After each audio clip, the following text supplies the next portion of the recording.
Right, let's get ready. Get ready to start. Right, where's the show? Here it is. Right here.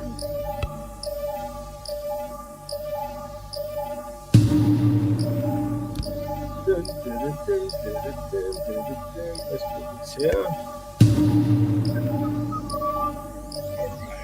All right. Let's show. All right. Welcome. Hello, everyone. Welcome to the Black Betterment broadcast. I'm your host, Brother Raven. Right, let's see if I can get that PDF up. All right. Share screen. Get there. Window. There we go. Nice. So this is a 252nd show, it looks like. That's a lot. So that's 252 times the community has come together to find solutions. Isn't that good? Sounds fantastic. All right. So this might be a long show or a short show, more than likely a short show. It's just more of a reach out, talking, task setup kind of show. And yeah, should be good. So tell a friend we're live. So let's don't forget to do that. Let's see. So don't forget to follow the Black Betterment Building Instagram page. There it is. And we start the show as we always start all the shows. And that is a reminder that we are dealing with the triple tragedies. And what is that I hear you say? Well, unfortunately, it's white supremacy, anti-black racism, and the Ma'afa. Very bad. Oh, yes. And because of these triple tragedies, it hits us with a double dilemma. And that is we are despised and we're disorganized. Very shocking stuff. Very shocking. Very shocking indeed, yes. But not too fair. Not too fair. We have a solution. We have a single solution. And it's Black Betterment. That's right. And that is a lifestyle of black people. Let me remove that stuff off the screen. Hold on. Can't remove it. That is a lifestyle of black people continuously helping black people on black issues.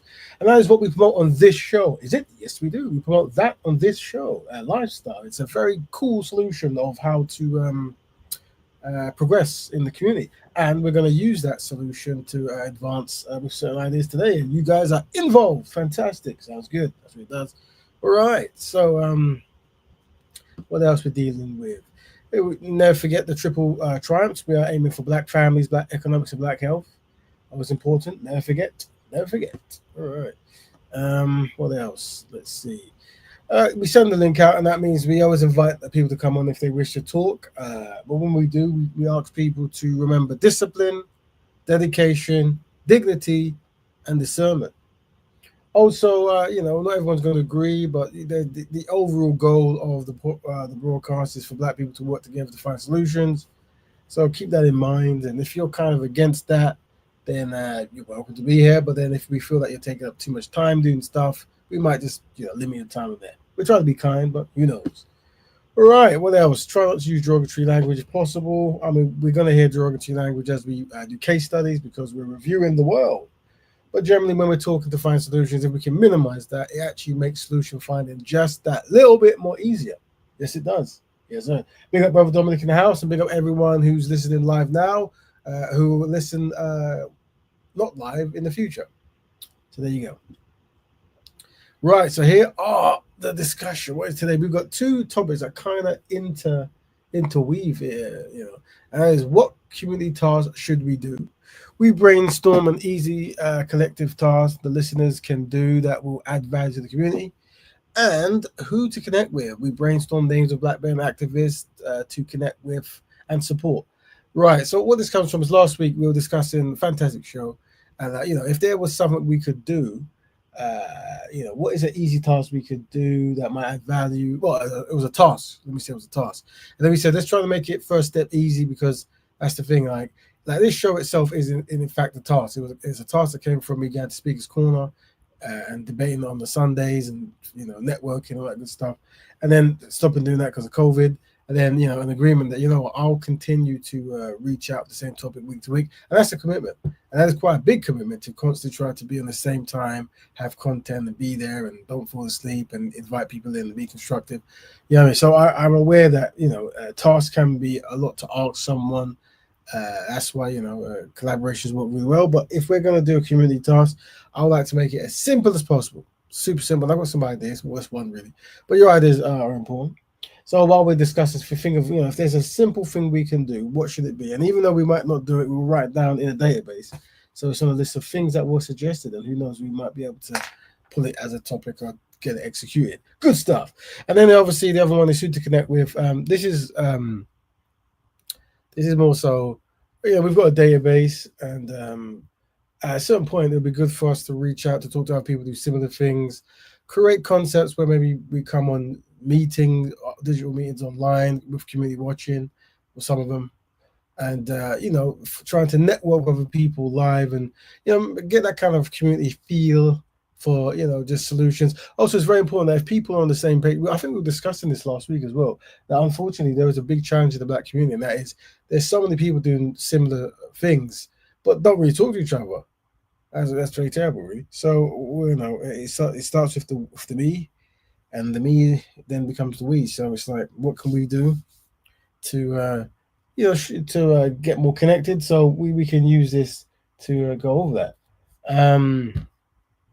What we're going to do, I'm going to see if there's any videos of last week or whatever that we can just do a quick. We normally start with videos of a Black Betterment nature. I don't think last week I did that, so maybe I'll look at last week's one and see if I did that. I could be wrong. I usually am.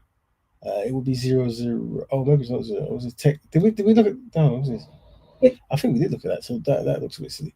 Oh, maybe we did. Afro Arab YouTube. What's this? Oh no.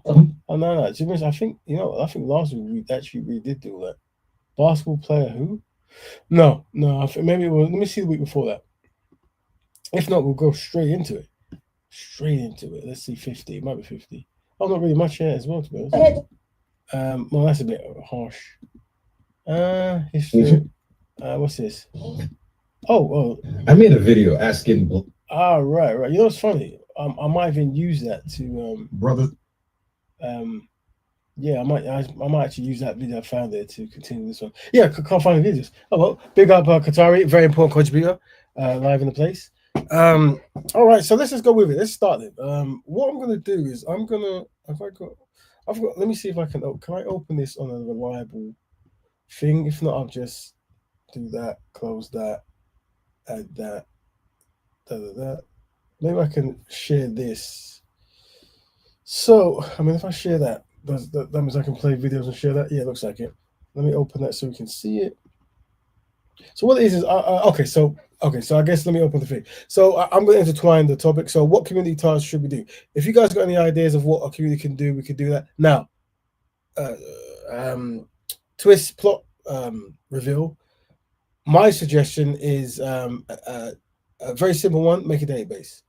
And that's why I've made the second topic, because that's why I push forward. And that is, I think that's quite easy for people at home to do, like throw names down. I think it's very simple. Throw names of people they follow, or people they like to follow, people who are upcoming or whatever, who do Black Betterment work or pro-Black work or constructive community work and all that good stuff. And I've got a database, and now my database is very small. So let me show you that. So I've got some names here. This is share. Let me find it. Let me put that here like that. Across the screen, and then go share. Oh, I have to stop sharing now. Yeah, I think so. There we go. And let's see if I can find this fantastic database. Oh, if I click on I think it's there as a shortcut. Hopefully that works. Fantastic. Right, so this is a database I've got, family. And basically I've got two what do you call these? Tabs? Yeah, tabs. So one is this is next to nothing, right? I literally just jotted this down as I came across things, and obviously I haven't opened it in a long time. But basically what it was activists and that I've come across. I think these guys are from the UK. Let me put that in the UK. And basically when I come across people who I see on the news or on the podcast or whatever it is, if I can remember, I just put their names down. Some of them are relatively not quite well known. I think Esther's quite well known from the UK standpoint. Take a give. But these are people who I've either met or haven't met before. But it's basically a database of people who we should know about, and we have to make an attempt of trying to network with them, or at least have a conversation. and trying to find out, certain concepts like can we help out if needed, or maybe we can come together, and all that kind of important good stuff. And that also is another one for a podcast here. And so these were podcasts I came across. Did I download any? Let me see. I mean, I wonder if I was to. So yeah, so let me see if I can. So I've actually downloaded some videos of some of these guys here. So let's start with, so on the activists. This is for those who don't know who Esther is. She's well, she's written here. She's a reparationist, and she works for ISMA. Started ISMA. So let's see if I can find a video of her. I'm sure some of you, many of you know who that is. But what we're just going to show on the database, and what we're doing here, family, is, and I'll write in the group as well, is we're trying to put names down of people we should add to a database so we can approach them, or we can help them out, or we can just try to create some kind of meeting or at some point potentially just to progress the community. So let's see if I can find where's my folder? Here it is. This is Esther, right? There she is. So this is who the sister is. We live in a fundamentally unequal society that pits groups and communities of interest, of location, of place, of identity against each other.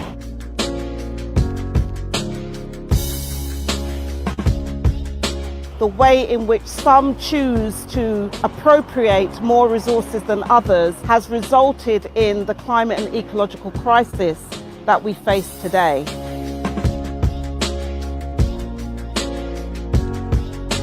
This climate and ecological... Now this was just a video I thought of. This was a short video, a lot of stuff like 2 hours. So this might be about climate and stuff, but generally the sister talks about reparations. Crisis does not impact on all of us in the same way. We all must rebel, but part of that rebellion must be about centering the perspectives of those peoples and communities who have been sounding the alarm for centuries.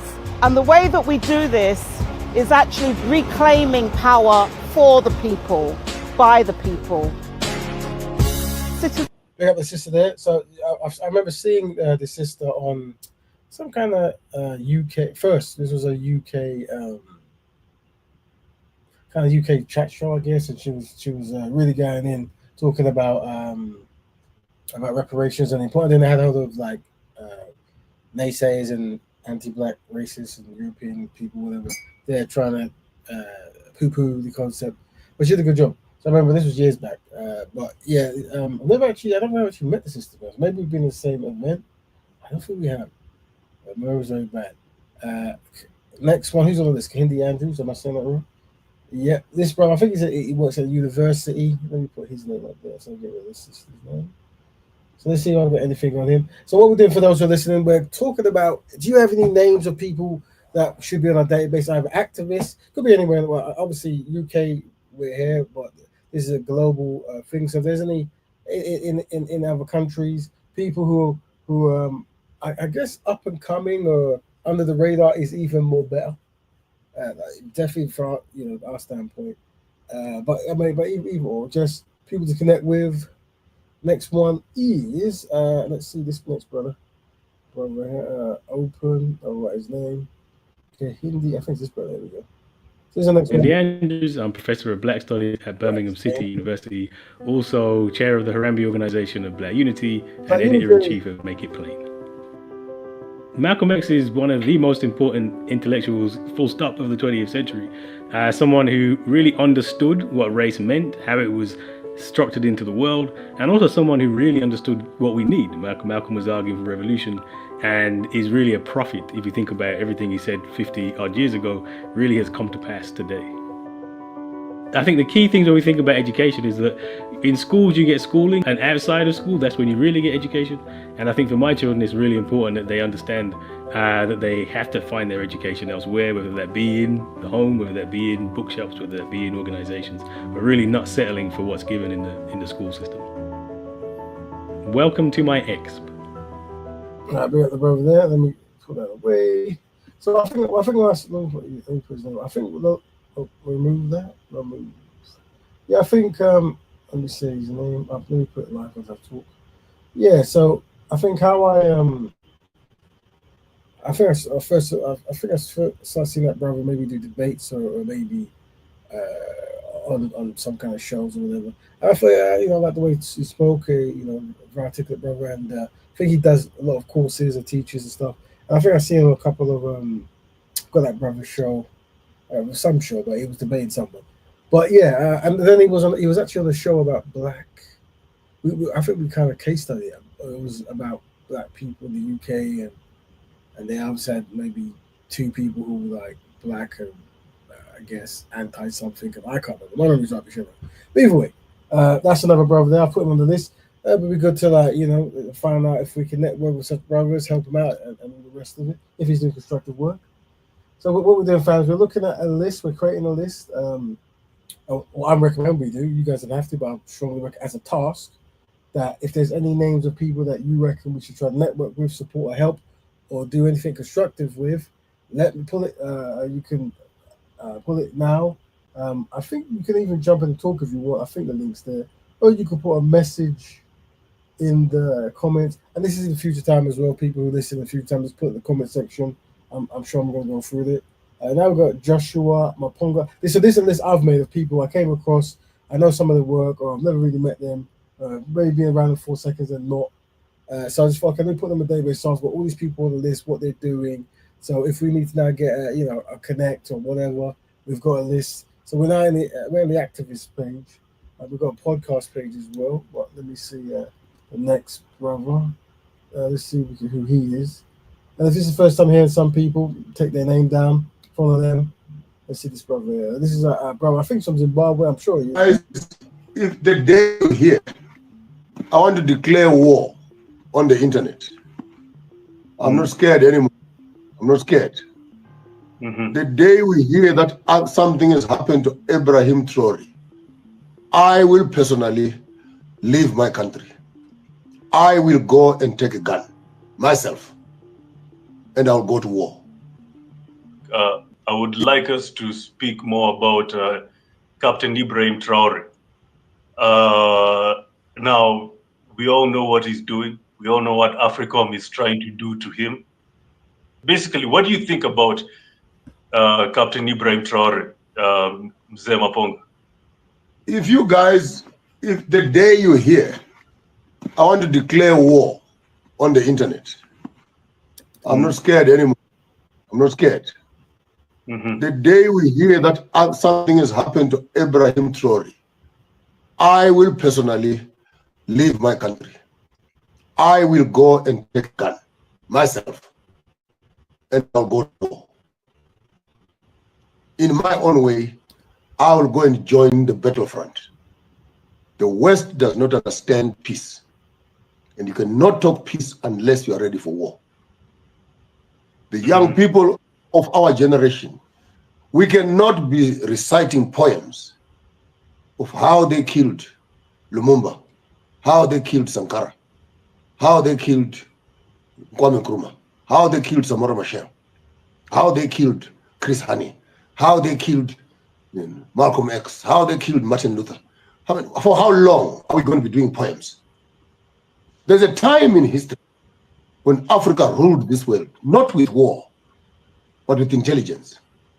But the white community is inhuman.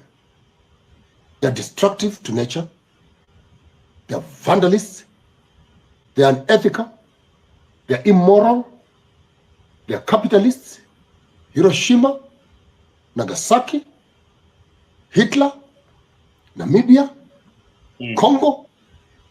All the wars that are fought in Africa are fought with one tribe, which is less than 1/4 of this world. And that's a group of white people that are giving the whole world a nuisance. The virus of this world are white people, especially the capitalists. Yes, some of them are okay. Let me spare the Christians, those who pray and try to understand with us. But those are useless because they don't affect the system. They don't affect the policies. Their brothers, their sisters, and their cousins are the ones who are causing trouble. So the issue of Traore is very sensitive. If we in our generation allowed Trory to go down, we will have showing that what we're doing is we're making a database of people or up-and-coming speakers or activists, just so we can have a database and potentially create a network and maybe assist in constructive stuff. We ask the question. It's very important that people who are kind of on the same page here and there should kind of know each other, support each other. And there's no reason why we shouldn't start today. So we decided that one of the tasks that we could undertake is just create a database. I have a database here. And I'm just going through. It's a very exceptionally small database with only 4 people on it because it was very lazily made. But what I'm doing is I'm showing what I have, and I'm saying that as a community, the first thing we said, the first topic could be what tasks, quite easy tasks, could the community do? And easy task that I'm pushing forward is we can make a database that we have to then update and then try to get everyone on there to like network and have meetings or whatever it might be. Or even like decide who people can help, and maybe we dedicate time to helping certain people for certain causes. But we're just going through people on the list, and right now we're on Joshua Mapunga, brother from South Africa. From Zimbabwe, sorry. He's a public speaker, author, philosopher, leader, musician, and social enterprise. All right. Entrepreneur. I'm sorry. Poor glasses. All right, let's go. Wound our clock by another 100 years. Because the reason why they kill progressive black people, they want to demonstrate to other countries that don't try to fight the white man. Because we have superior weapons to you, we'll kill you. So how long are we going to live in fear? Personally, I'm dead already. I don't care. What I want is to make sure that my children can at least have a free country, freedom. They want freedom for their children. Who said we don't want freedom for our children also? And our freedom, the best part, we are not going to go to their countries if they can just leave us alone. Look at Trory. Look at Trory. He has cleared the debt. He owes France nothing. He owes IMF nothing. He owes World Bank nothing. Why are they worried? Are you not happy as the West to find a country that is debt-free? Or they are happy with Kenya. How much debt does Kenya have? But yet Kenya is rated as one of the top 3 best countries in the world. Why not rate Burkina Faso, which is debt-free? Zimbabwe is on the junkyard. But at least we have our land. We're recuperating our things. We're trying. Why don't people... I've got people on the list. I'm just going to talk random videos of them, if you don't know who they are, just to get them a taste of how they are. This is 1 minute more, then we'll stop this. But this is brother Joshua Mapunga. And we're just looking at people who's in a database of activists who we should know, maybe network with, or trying to promote, or just see what's going on. Pick up the countries that are progressing and then benchmark that this is what countries must become. So it's not an honest system, which is literally interested in the development of Africa. This is the definition of neocolonialism. Neocolonialism says when a white man leaves your office, the black man who comes must continue to do what I was doing as long as I'm benefiting. I don't care how much freedom you have, as long as your finances in my hand. That's neocolonialism. In one sentence. It's freedom on paper. We give you a national anthem and a flag, but don't give you the bank. That's brother Joshua Mapunga. Let's see who else we have. Next up, remove, please. Next on the list, on the activist list, is Mark and Charmaine Simpson. Yeah, let's see. I think these are the educators. Let's check. Video, I think. Martin, this one. I think it's them. Yeah. Put their names. These are a married couple in the UK. We've been somewhere for some time now. Greetings. My name is Mark Simpson. And my name is Charmaine Simpson. And we are Black History Studies, and we're educated. So these are the brothers and sisters who do Black History Studies. So I might approach them, to be honest. I've seen some of the videos. See if you can assist in any way. Remember, we talk about a concept of pro bonoism. There's networking in pro bonoism. Like if someone's in the constructive community and you work and you're busy doing time, you can always offer a small amount of time to improve something if your skill set allows it.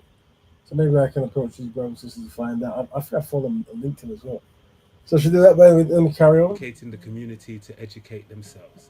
The main purpose for this video message is to thank everybody that has supported us over the years. It's been a great time with you guys, and we have lots of love and respect to you. So we're sending out this message to thank everybody that supported us.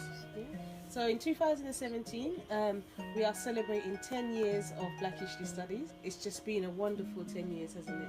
Working with the community, we've made lots of friends, lots of connections. We've worked with so many people, many joint partnerships and collaborations over the years. We've even brought the community together using our passion for Black History and Black Studies. We've even had our own Black History Studies wedding, where 2 of our students met on our Black Studies course and got married. So that was over 2 years ago. Yeah, and they're still married, and that's just beautiful, and that's part of our legacy. And yeah, we're just loving it. So over the last 10 years, we've delivered courses. We have a long course, an Introduction to Black Studies course.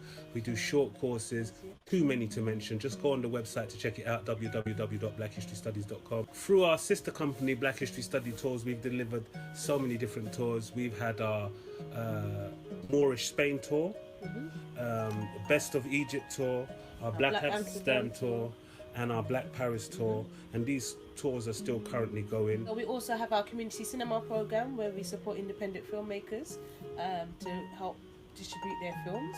We also have our Black Market and Film Festival event that we actually work hard with the community to actually promote and support Black businesses, and that's been running for a number of years now and is highly successful. We also have our museum tours. So we have our tour of the British Museum with Mark Delivers, and that's just been amazing, looking at the history that's in the museum and putting it into a context and saying it from an African perspective. So that's been brilliant. And those of you who have never experienced any of this and would like to know what it's about, like I said, go to the website.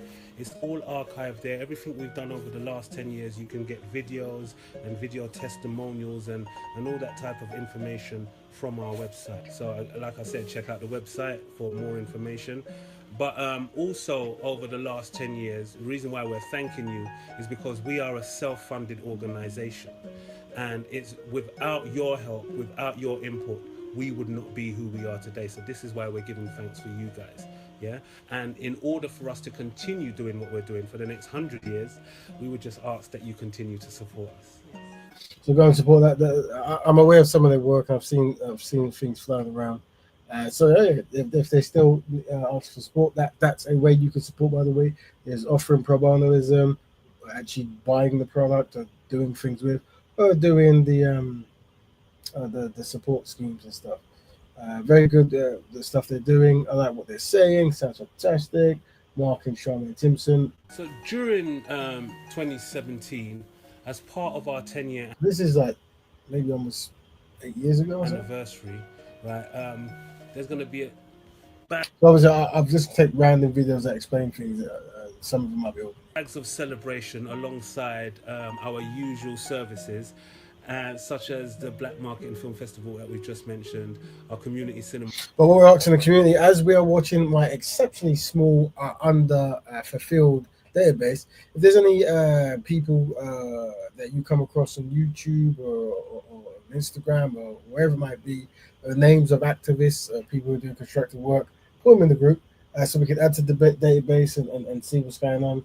It'd be good to. It's always good to have like a thriving database of people who are on the same page who do constructive work, and then eventually to reach out and try to do some kind of meeting or something like that. That or even just one by one go see if support can be added. Activists, activists or activists with activists. Be active with activists. That's what I should say. Be active with activists. Yeah. So any names, feel free, but no rush. You can put in a future time. Well, this is the 4 more seconds of this, and then we'll jump to the podcast section. Etc., etc. Right? We're going to do a lot of fundraising events. The main reason for the fundraising events is because we want to take what we deliver to the next level. So again, your support is highly, highly important. So please do spread the word about Black History Studies. Please continue to support. So we're doing here, and we look forward to seeing you throughout the next year and the next 100 years, because I ain't dying until I'm 190, because I've got lots of work to do. You get me? So it's a big thank you from me. Yeah, big thank you from me, Charmaine Simpson. And a big thank you from Black History Studies, educating the community to educate themselves. Give thanks. And can I just say, right, I've been teased out of musical retirement to go back in the studio and make some music. So I've made some music for Black History Studies as well. But probably the track that you hear playing in the background right now is one of my compositions, is that the right word? Yes. Yeah, so it's something that I've put together and composed. But look out for the stuff that's coming out this year as well on our new label, culturemarkmusic.com, right? There's so many things that's going to be going on, and all we're asking is for you guys to continue. Big up these brothers and sisters. All right, cool. All right, there you go. This might be a very short show, family. This is just a literal. Let's go back to the remove back to database. So, family, this is the exceptionally small database we have, which we're thinking if there's a now. Obviously, you guys, the question that was asked is, what community tasks should we do? We brainstorm an easy collection, the easy collective tasks that listeners can do that will add value to the community. So I'm pushing forward something very easy is to try to get names for a database. That might even be too hard. Who knows? But that's what I'm pushing.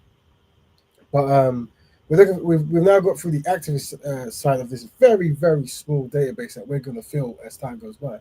And now we're going to some pages of random pages of people who have come across their YouTube page who have some really interesting things. I think of these two people, what we're going to do, it's going to be a short show. There's two guys who have downloaded this stuff. I think it's Eli Wananda. Let's see what he's saying. This is a brother we played some episodes before. I think I've reached out to this brother, but I've never got no feedback on it. Let me find what's his name again. Is it him? That's not it. It's him. So this is one video he made. Technology engineering. Yeah, but how many of people have you reached out on this list? On this list, I've reached out to only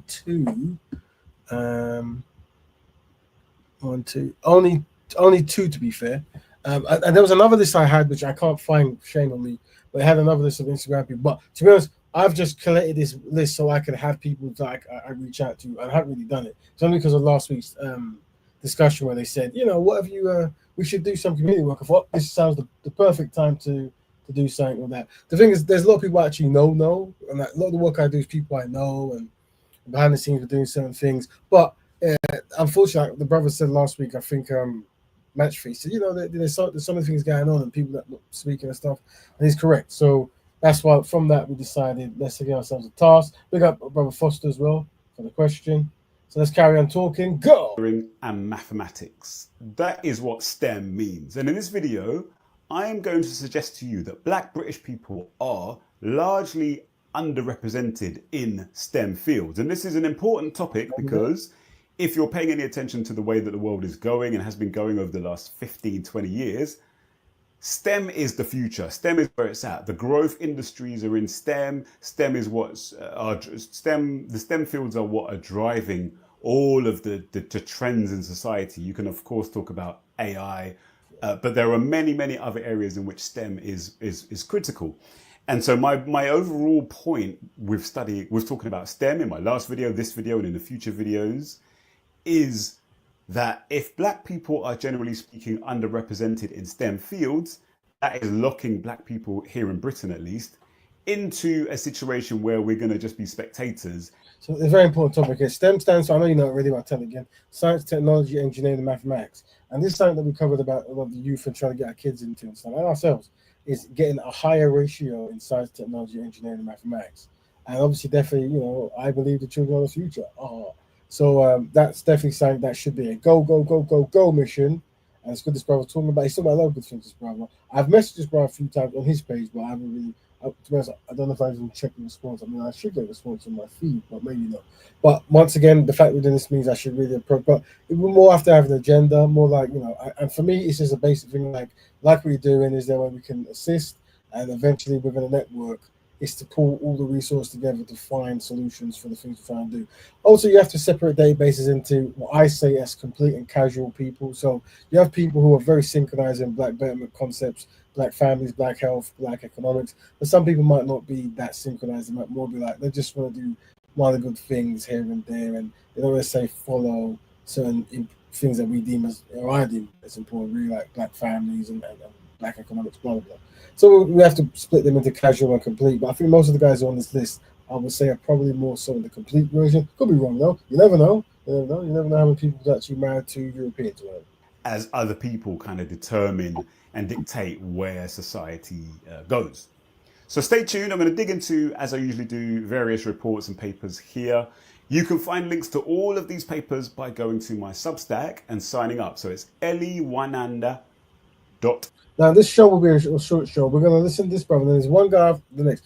Now, the brother I'm going to play after this brother, I haven't reached out to him. I've commented on his page. I think he's quite popular on TikTok about this. But he had the thing, not this brother, next brother. He had the thing where he's talking about Black men, and I guess the way I word it, the inadequacies of Black men, and that really interests me. And I'll play a thing he did that got me interested in the way he was speaking. He says a lot of stuff. He says some other stuff as well to us, but some extreme stuff to us. But that was definitely interesting. But listen to this brother, then we'll move on to the next guy. Substack.com. Sign up there is completely free, although you have the option of signing up for the paid version if you'd like to help to support these videos. And this is a very long-term project of mine with these videos. I'm not looking. Now, family, also, as we say, this show might be a very short show, and some people might not necessarily be prepared for the topic and to have names and database of people. It might be too much. And when we get the end of this particular segment, I'm just going to end it. But if there's anyone who wants to have a discussion about psych week before, a week in the future, whatever, let me know. We can always still, if time permitted, I was in the show. But if we have time, it's my duty to take another topic if people don't want to talk about the current topic, because that's how it works. Anyway, this is this brother now. Then we jump to the next one. 6 months, a year, whatever. I'm thinking literally decades. So I'm grateful to all of the supporters who are supporting me on Substack and Patreon and so on. At some point, maybe I think that seems to be. I always forget about funding. Shame on me twice. I guess that's when it comes to supporting people. I guess that's as long as they're constructive and they're doing consistent work. That's something that I could, because I'm talking about reaching out and helping, pro bono stuff, but also paying people. That's something that the community can do really, really well. £1 here, £2 there, whatever. Direct debit. If someone is doing something that they find exceptionally constructive. This brother seems to be doing. He's saying the right thing. So definitely. If that's how we can help him is by hiring. Maybe that would be a task to do. Find people who do really good constructive pages, right? And then design some kind of thing or put on a thing where you're promoting patriotism or whatever it is, or funding or GoFundMe support, whatever it is, or to these people. So maybe a design of people we want to support because of the work they do, appreciation promotion, or whatever, I don't know, a constructive good, you know what I'm talking about. We'll think about that. But that might be an idea. As we're using this show to think of ways to support the community and ways we can, unify our talents to find solutions and to help progression and all that good, fantastic stuff. I'm going to write that down as I press play. Set up memberships on YouTube as well. And make sure, of course, that you subscribe to the channel. But anyway, long talking over. Let's talk about Black British people in STEM fields.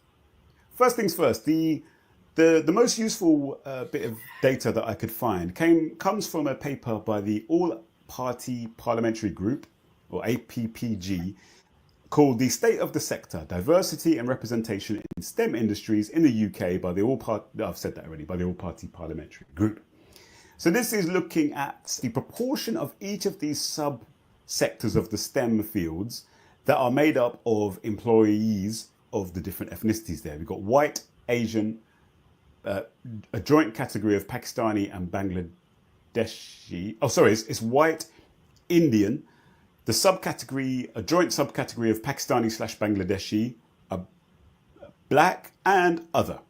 So the immediate glaring omission there is Chinese. The Chinese are obviously in the other category. So that's not very useful, because imagine all the other people who are in the other category. But anyway, it is what it is. So you can see there in the overall workforce, 88% of employees are white, 2% are Indian, 2% are Pakistani or Bangladeshi, 3% are black, and 4% are other.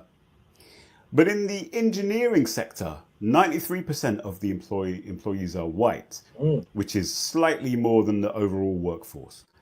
2% are Indian, 1% is Pakistani/Bangladeshi, which is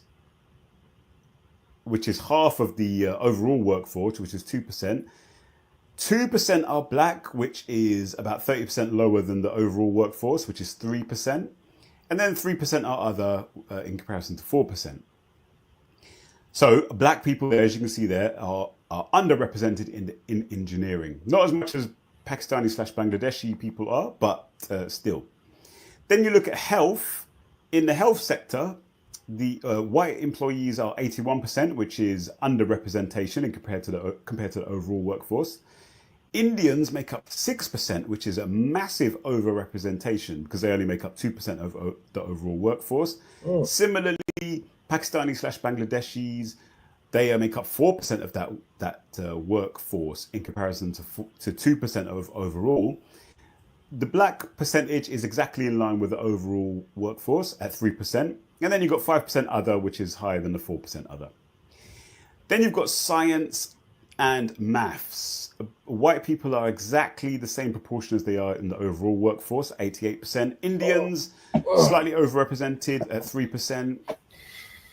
Pakistani/Bangladeshi are underrepresented. They make up 2% of the overall workforce, but only 1% of the science and maths. Let's read something. This is from Foster. A single black lecturer, even lab assistant on my mechanical engineering course. Yet sociology had a whole black. Sorry, that thing's blocking. I don't read that. Had a whole black studies department. It's cultural. Different people study different things. Well, this is the thing. This is why, for some reason, history will make black people do certain things. And I guess if we can have campaigns to try to educate and to influence black people to do certain trends that we find might be collectively more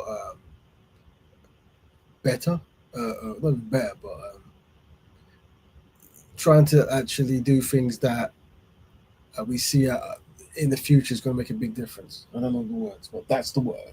Similarly, black people make up 2% of that workforce in comparison to 3% of the overall workforce. And then finally, you've got technology, where white people are slightly underrepresented.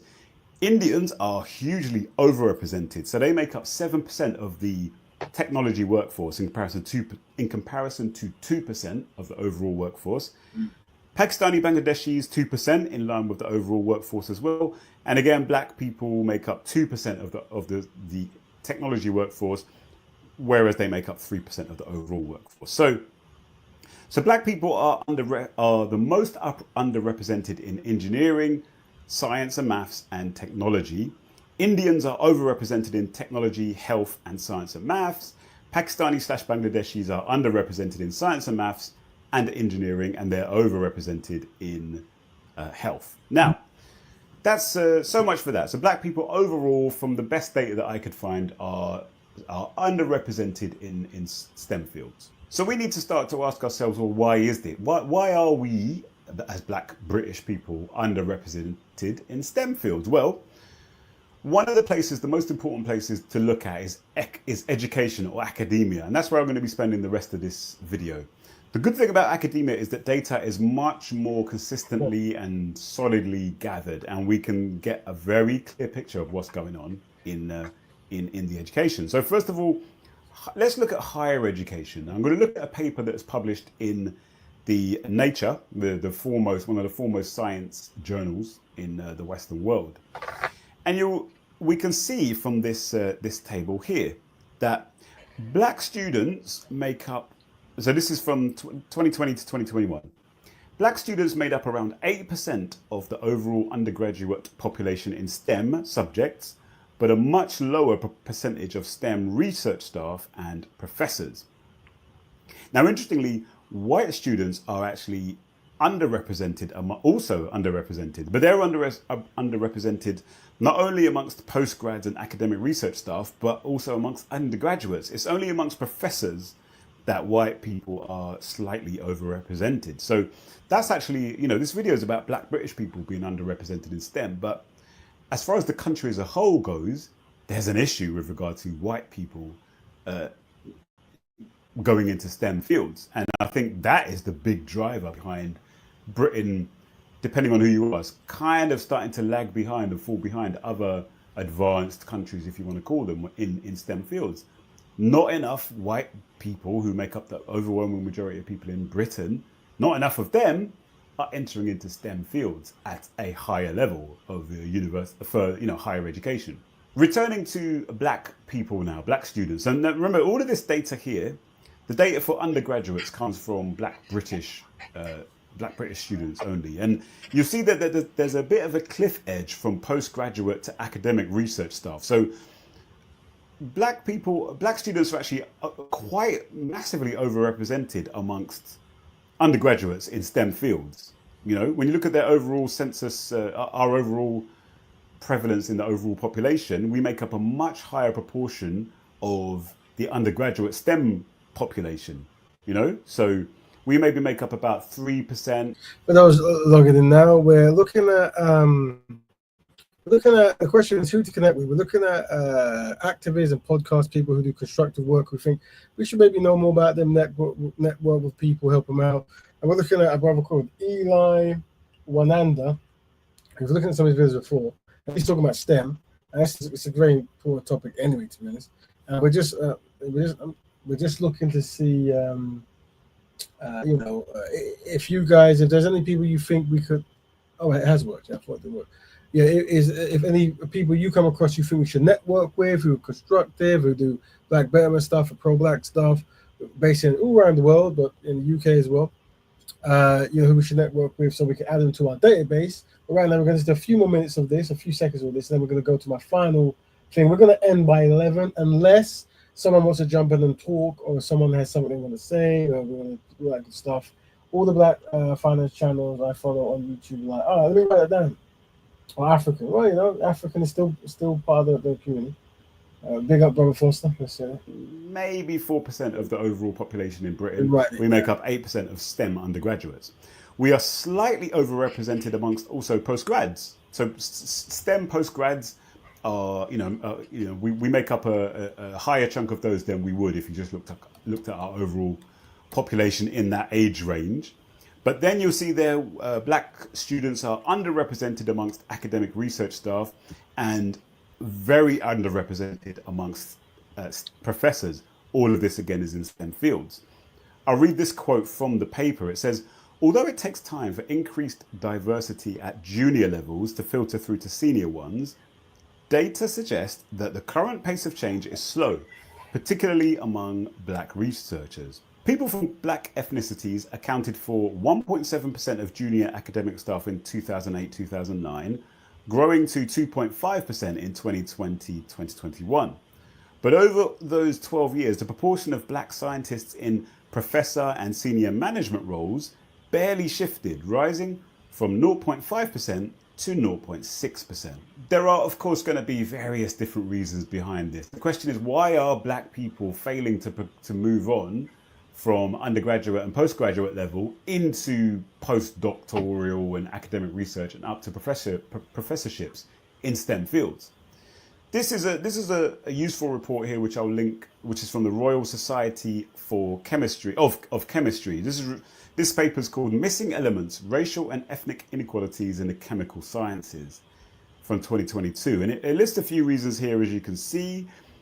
I'll just pick out a couple of key points here. You can see there that specifically looking at the chemistry field, Black people made up about 5% of undergraduates, which is again higher than our overall percentage in our overall population.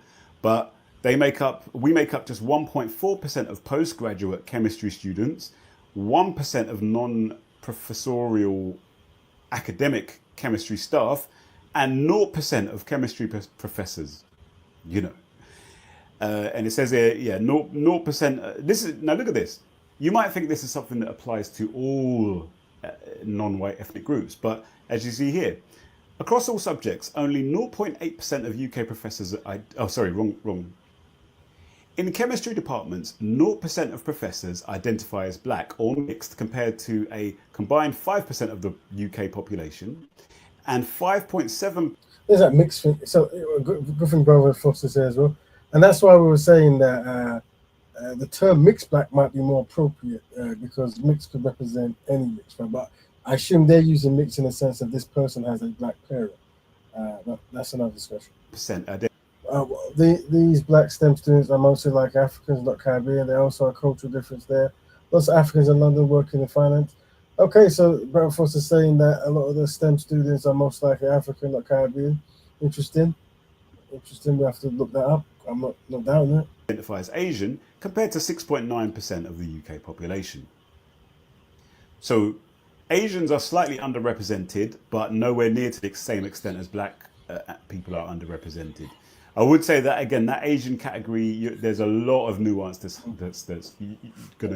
you're gonna find that if you were to remove Chinese from that category, you would see, if you had Chinese as a separate category, also if you removed Indians and had them as a separate category, you would see a much higher percentage of them are in these fields, professors and higher academic research staff, than would be the case for Pakistanis and Bangladeshis.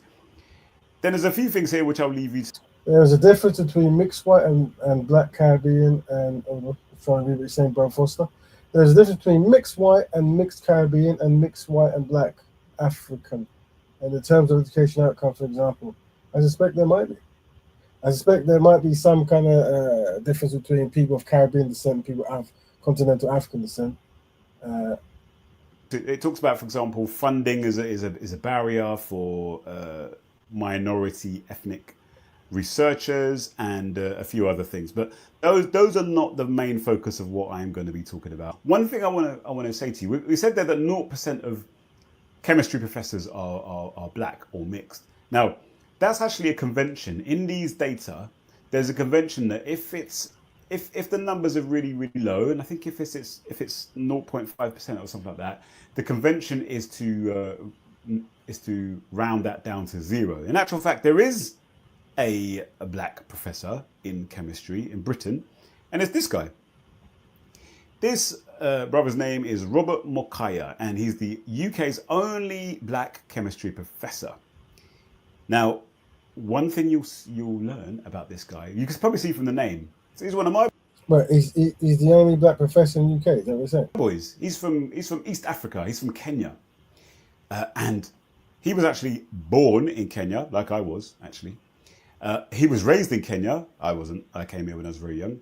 He was educated in Kenya. He went to school in Kenya. He went to college in Kenya. He did his university undergraduate studies in Kenya. He only came here in his adulthood. And what you're going to find is that a large proportion of those black people who are in academic research staff and professorial roles fall into the same kind of category as Professor Mokaya. They are black people who have not been born and raised here. They've come here later on in life, like my parents did. So this table here comes from some written evidence that was provided to a parliamentary discussion about this whole topic of diversity in STEM. And this is referring to the 2018-2019 year, academic year. Look at these data. So as of that time, there were 13,500 postdoctoral researchers, and of those, only 260 were black. And that was 2% of those. This is in STEM overall. Of those 13,500, 5,000 of those were UK domiciles, which means that they are UK-based people. But generally speaking, they're British people, or they're certainly raised here. They live here. So what's that? 5, 10, about 4.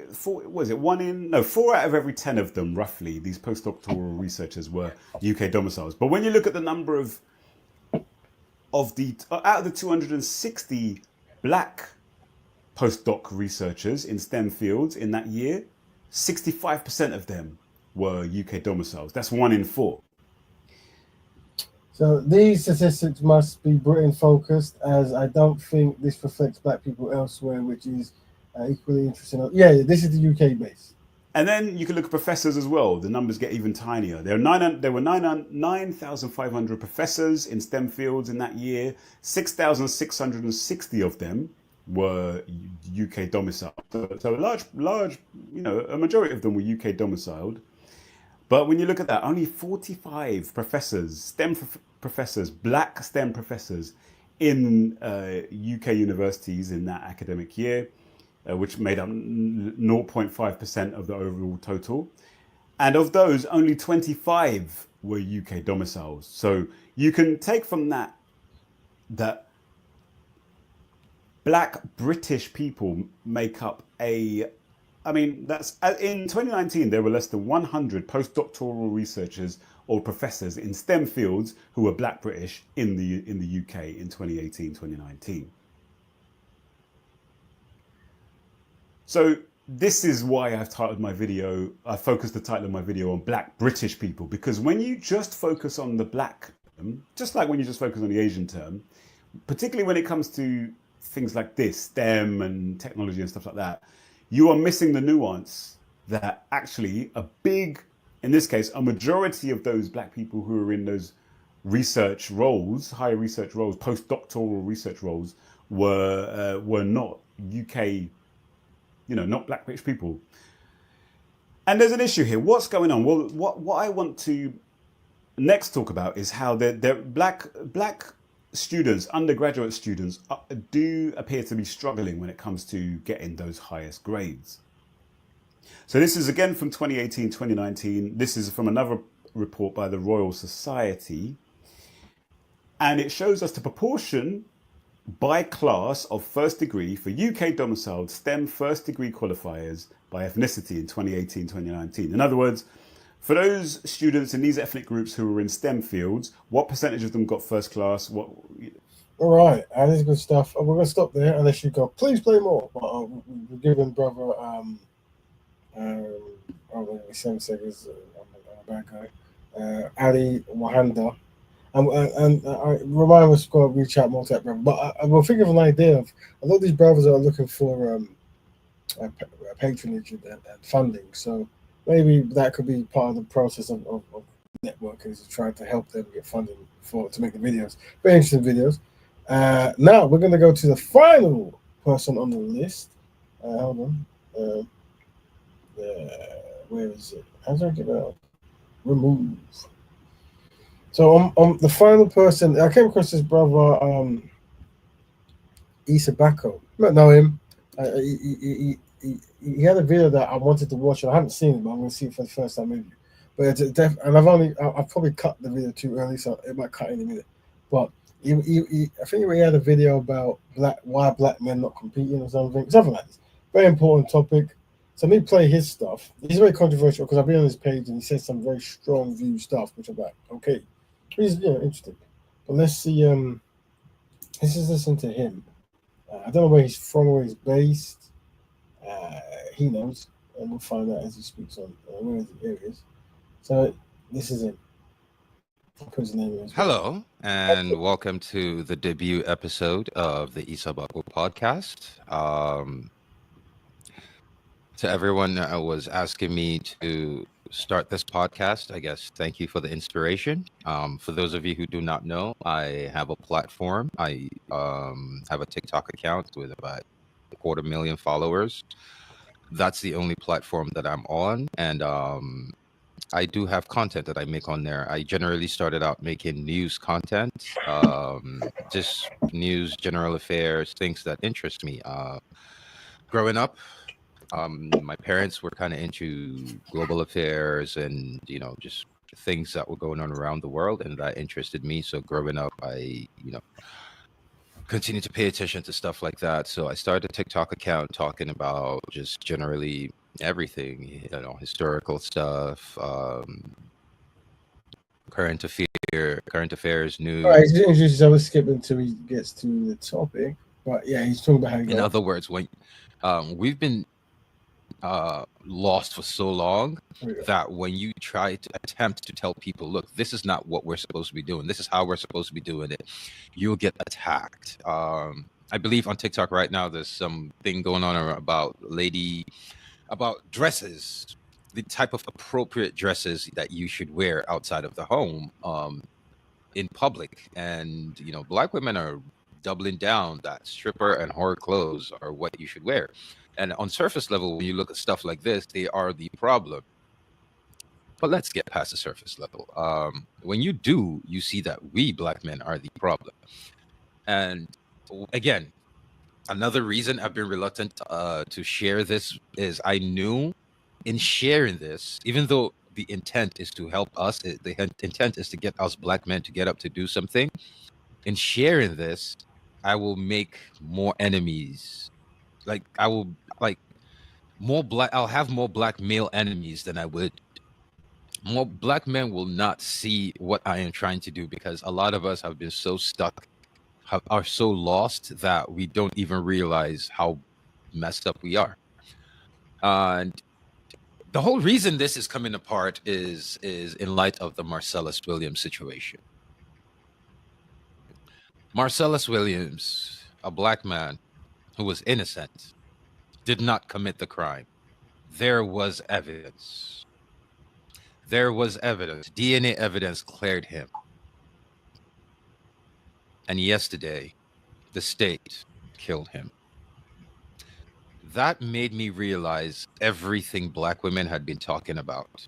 That made me realize that this entire time, black men have been the problem in the black community.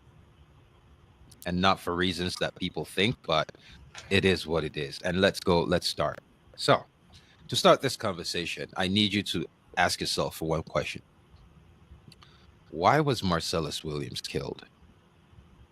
Yes, we could say racism, we could say whatever, but it comes down to one simple answer. He was killed because the system, the governor, the Supreme Court of the state of Missouri, and everyone around the world knows one simple and singular fact about black men. He was killed because they knew beyond reasonable doubt that there was absolutely nothing that black men could do about this. They knew that we lacked the ability to bring down consequences. Physically, they knew we lacked the ability to bring consequences. Emotionally, they know we lack the ability to bring down consequences. Psychologically, they know we lack the ability to bring down consequences. Economically, they know we black men are weak. We have no power. We cannot bring consequences to anyone. So this is what stuff I came across. Now, a lot of people are very shocked by this type of language, but it kind of correlates with not necessarily how I do things, but a direction of what needs to be improved upon. So I identify what the shortcoming is, and that's why I came across this brother. And I think he's got quite a big phone on TikTok. I think he'd be kicked off, maybe, I can't remember at some point, whatever. But he definitely does create that kind of discussion. But I'm interested in any discussion about black men taking accountability to point collective people in one direction. Lack the ability to do anything. They know that of all the men in this world, there is only one group of men that are absolutely weak and pathetic. And I fall into that group of men. Black men. We have no power. None. And when I say, like, what I'm about to say, again, one of the reasons I was hesitant about this is I knew I would be giving black women talking points, especially talking points that I know they don't think about. A lot of, and that's another. I don't know. I don't know if it's straight. That's a bigger question. I assume so, but I could be wrong. But that's another thing. When you talk, there's always, and he mentioned this in one video I saw. There's always, when you talk harshly or strongly or sternly about a group, there's always like the enemies of that group who will then cling to you, thinking that you're kind of like on their side. Or actually, you're speaking from a standpoint of want to reform something rather than want to belittle something. the things black women are coming up with, a lot of the shit they have to say about black men, it has nothing to do. An interesting thing that Bro Foster said there, that gay black men and diversities love this kind of, yeah.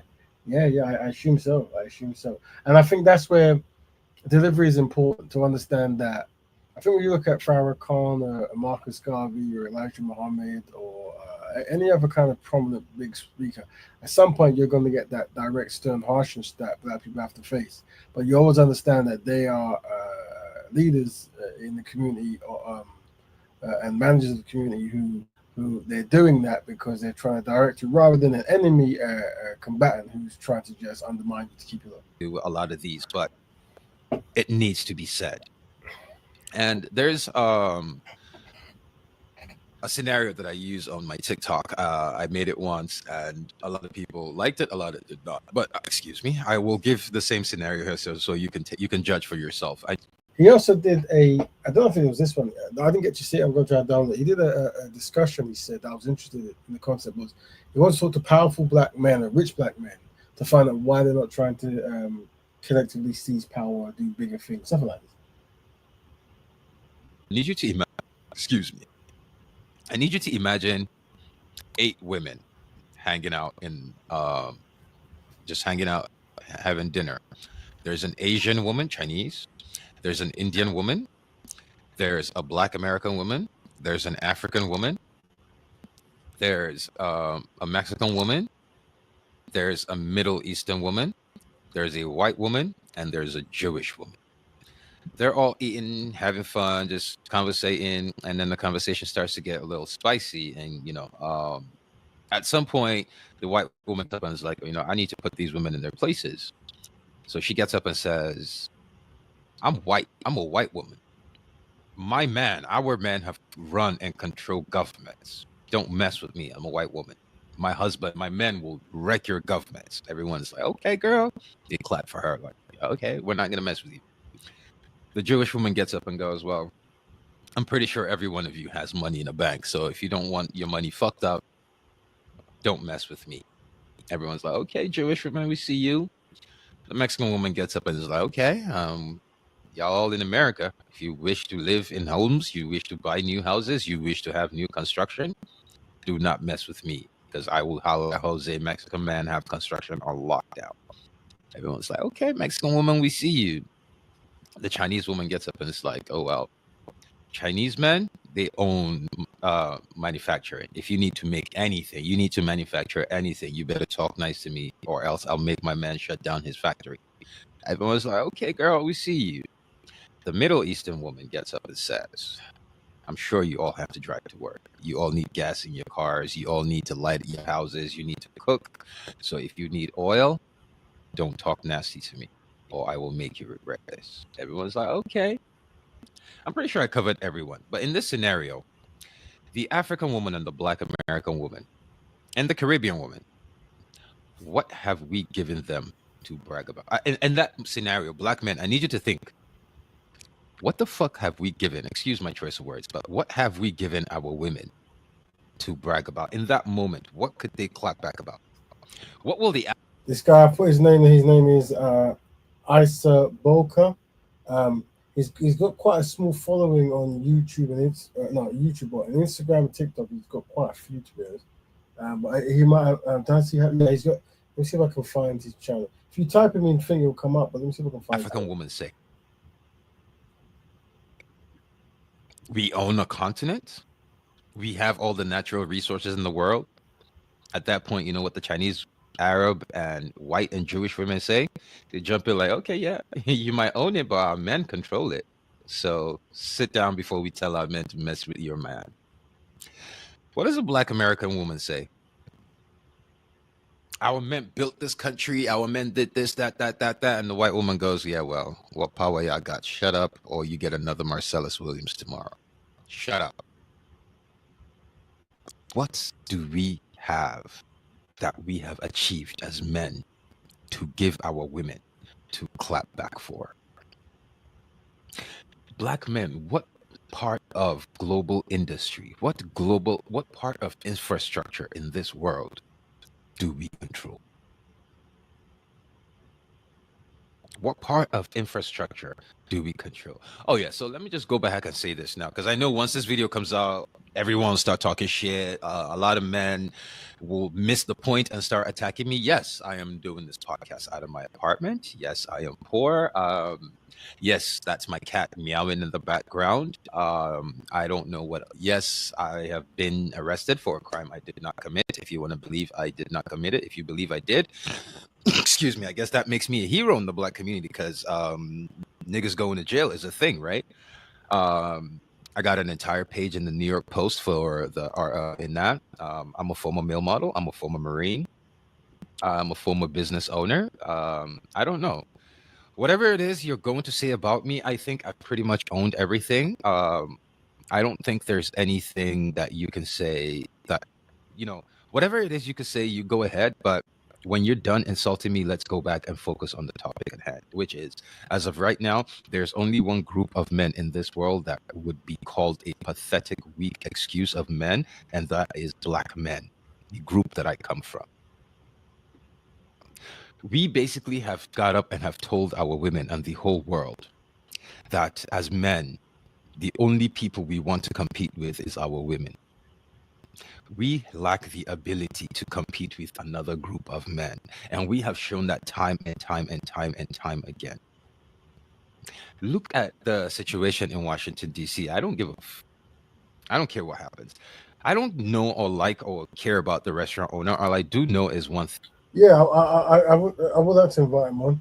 To be honest, maybe he does these open shows, maybe jumping on the panel or something. The thing is, I don't know his, because the thing is, when I mention people, some people say, "Oh, did you know this? Do you know that?" I don't know his past. But what I do respect is he's one of the few men. Maybe he's being a bit strong with the tone of voice, maybe, but who's willing to admit something that I have been saying personally for very long, and that is, individually, you're going to find some miraculous things, but collectively, that's not happening. And the reason why you have to say it, because if you want a campaign to do that, you need that information. You need to go, yes, what is it that black men are collectively doing? And you can mention many things where black men are the face of something, but they're not the owners of something, and that's the issue, isn't it? Meaning that if you look at Kanye West and these guys, they've got money, wherever.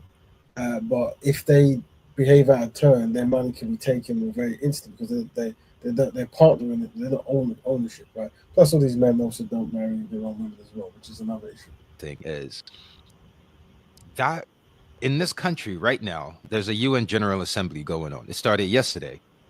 Is that because you're saying, is it a bit strong? Well, for me personally, right? I don't just agree. I don't think any of this is strong at all. Like the life I live, the way motivation works for me is 20 times more direct than this. However, unfortunately, from a collective standpoint, you have to bleed people into certain information, it seems. I know that when the American delegation gets up, they will be speaking in English. When anyone tries to speak to us in the United States, they will be speaking to us in English. The U.S. Embassy around the world, it's English. My point here is, while the U.S. does not have an official language, English is what we all speak. Everybody who is not stuck in their way, who's not lost in their head, can see that the recent wave of Hispanic immigrants are here for one reason. They are here to replace the black community. The Democratic Party is done with black people. They see what's going on. They realize the future of the world. If you see the demographics, they are bringing in new Hispanics and they're turning them into white. For those joining, we're kind of going around to get to a certain place. And the topic today is, what community task should we do, and who to connect with. So what I'm pushing forward is, I've got a database of a few people. I'm saying if your family has any database of people we should add to a database of, we're active as a podcast, let us know to eventually have support, network with, or get funding, or all that good stuff, whatever. So a simple task that we can do as a community, and that's quite simple, just a name and copy and paste, really. Well, for the first start anyway. But then obviously we're looking at people who's on my very small database. We've come across Issa Bolka, and he's on my database because he said some things that I kind of agree with about black men. I think I'm on the black men campaign, like reform black men and get black men synchronized, to work together locally and globally. And the stuff he's saying might seem quite harsh in times, and maybe that's a campaign. to get people motivated. But we're just looking at his page now. But that's why we're listening, because we're thinking, do you have any names of people I should add in the database who we can listen to and network, try to support finance and all that good stuff, and eventually maybe have a kind of networking online digital meeting where people on the same page go onto a Zoom and we discuss solutions, blah blah blah blah blah, all good stuff. People. And we black people are getting together with the group, with the Hispanics, to shut us out. There are multiple videos out there where business owners, construction company owners have come out and said they do not hire black men. That's why there are no black men in construction. It's not because we don't know anything about construction. It's because we actively have been pushed out of construction, which brings me back to this conversation about black men and our weakness. We don't control anything. We have become a broken race of men. All we do is beef with our women, cower when other men show up, and consumers. That's it. Because right now, there's a video going on TikTok where a lady was standing in front of a door and she has a caption that says Mexicans have construction. I believe something has something. What do black men have? And you can see black men in that video in the comments trying to. We don't own or control anything. Like right now, an Asian woman. I live in New York City. An Asian woman in New York City can wake up and say, I went to go 7 days in New York, and I am only going to interact with people from my community. I'm only going to interact with Asians. I am only going to interact with Asian men and Asian women. And it is possible. Every coffee shop she goes to when she wakes up is Asian owned. Every grocery store she goes to is Asian owned. Asians have built a network, a system. Every bank she goes to in Chinatown is all Asian. They have built a system for themselves where their women have the choice of sticking in their community or stepping outside of their community. A Latina can do it. An Arab woman can do it. We live in a white community. The only group of women in this world that cannot do it in America, that cannot say, I want to step away from every other race and only mingle with my community. The only group of women who cannot say that are black women.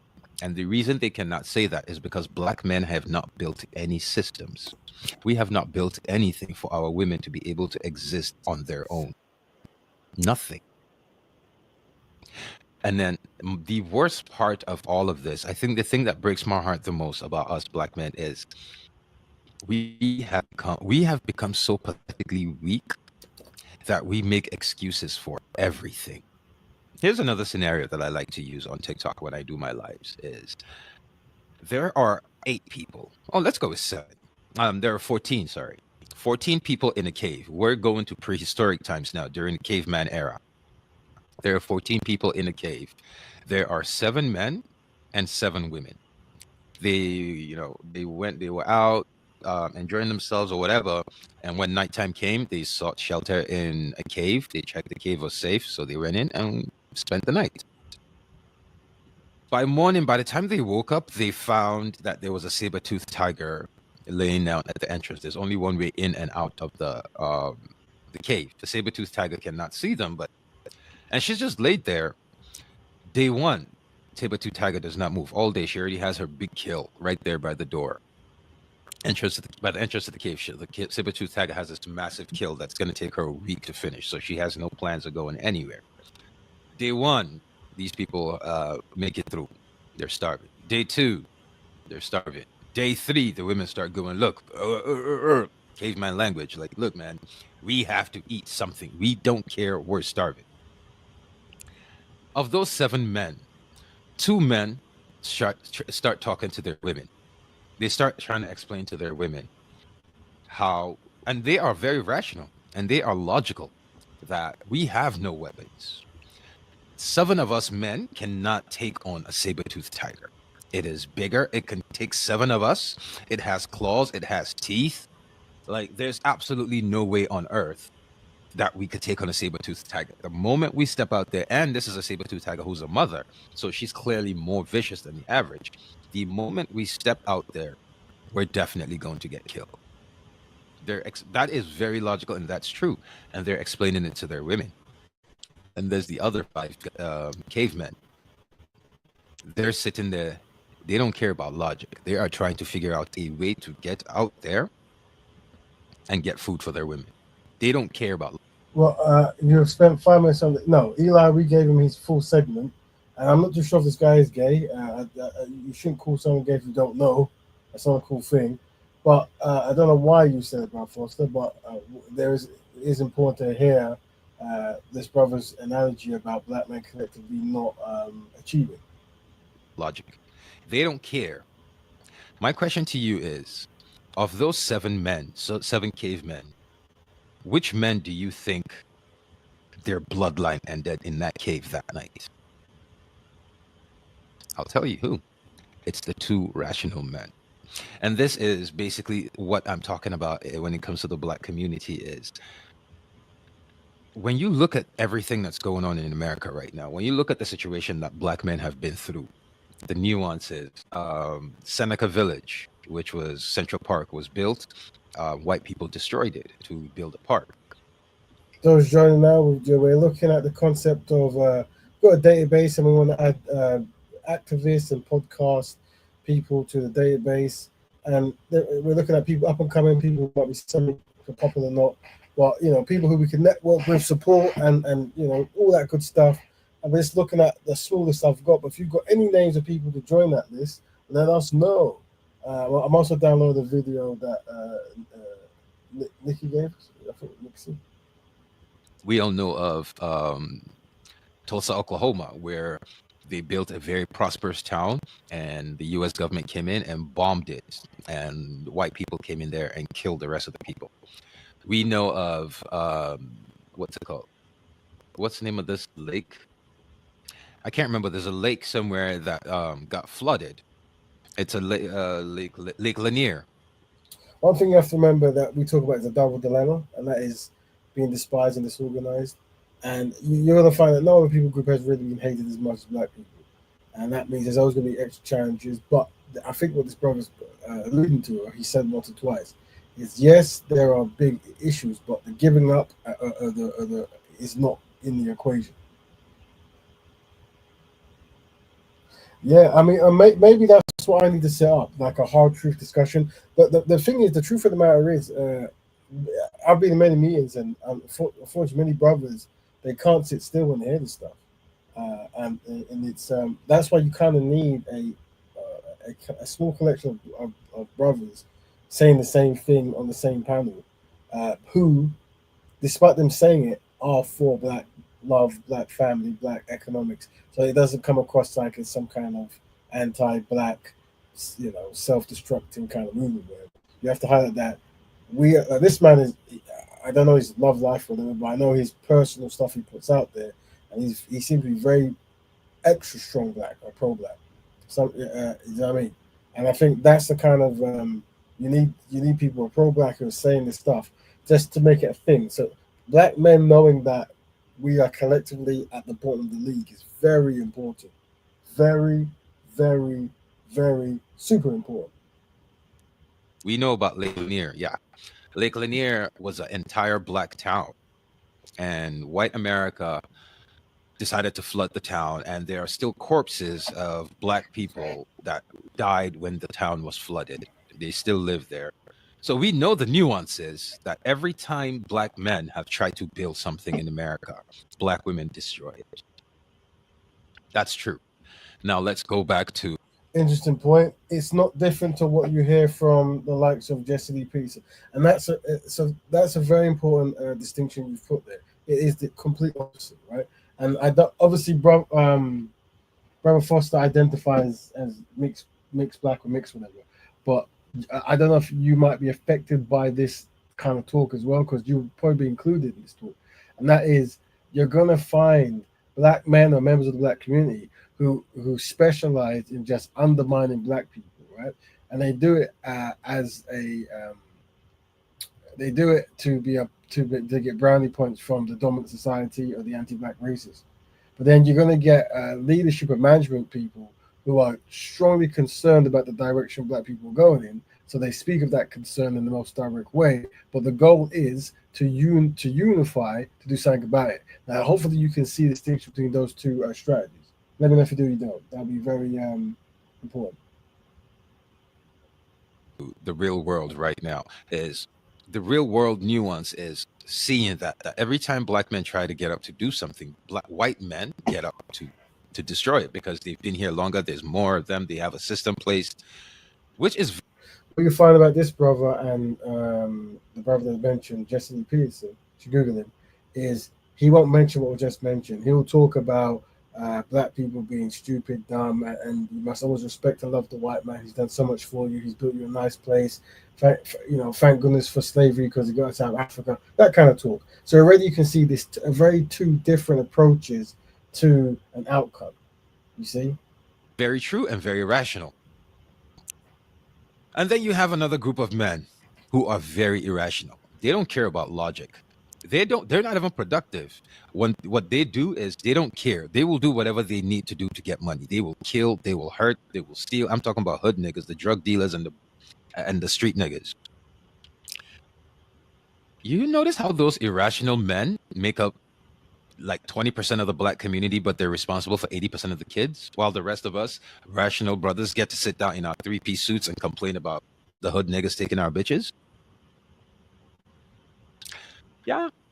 Again, I literally wore my three-piece suit for this, specifically just this show, just to kind of get the point across. Is this is what we do. We wear our suits, we think we're better than these men, and we, on the surface, we are. But why are they better? Why are they taking all the black women? Why are they having all the babies? Why are the rest of us going to become something in life to become stepfathers to those men? It's because those men don't make any excuses. They don't make any excuses. This video, as I'm making right now, this video, if it starts to go around, one thing you're going to find out is you'll find black men in every comment trying to find an excuse. Yeah, you're going to find it. Basically, look at this from the black woman's perspective. I need you to look at this from the black woman's perspective. Basically, we're telling her that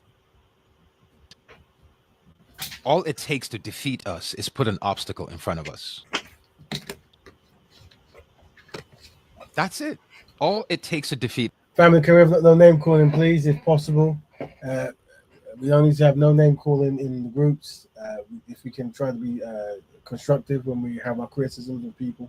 Yes, it's put an obstacle in front of us. Basically, you're saying, I need you to imagine the scenario. It's a race, right? Of all races. It's a race of races. So a white guy and his white woman, an Asian guy, Asian woman, all races. And right before the race, the white man sneakily walks over to the black man and puts a ball chain, clamps a ball chain on the black man's leg, creeps over to the black woman, clamps a ball chain, which is a real world scenario. So once the race started, everybody got a head start, which is the same as in the black community. Is everyone has a head start on us. And once the white man got to a certain point, he realized he was so far ahead, he stopped. Him and his woman, they put barriers on the road, obstacles, and they kept running. And then we are seeing it. The Asian man, the Chinese man, ran up with his woman, and they got to the barrier, they got to the obstacle, they looked, they were like, shit. The Chinese man ran, built a bunch of ladders, put it there, and him and his Chinese woman jumped over, and now they're chasing the white man. The Indian guy came, did the same thing, built a bunch of ladders, did that. We watched the Arab guy. We watched the Mexican. We watched the Venezuelan, the Filipino. We're watching everyone come in. Everyone. The black man and the black woman were in last place because the white man messed up and cheated and put a ball chain on our legs. When we got to that obstacle, as soon as we got to the obstacle, the black woman's looking at us like, okay, we're last, but come on, do something, do something.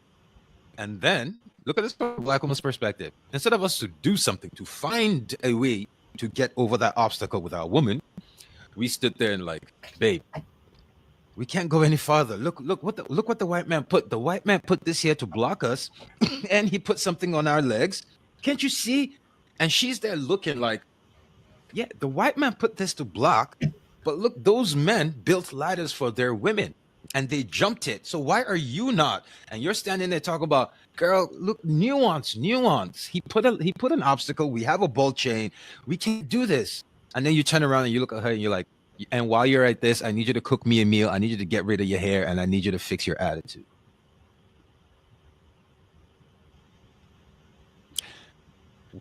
Basically, we're telling our women, you have the capacity to go and get better, but I need you to accept less from me.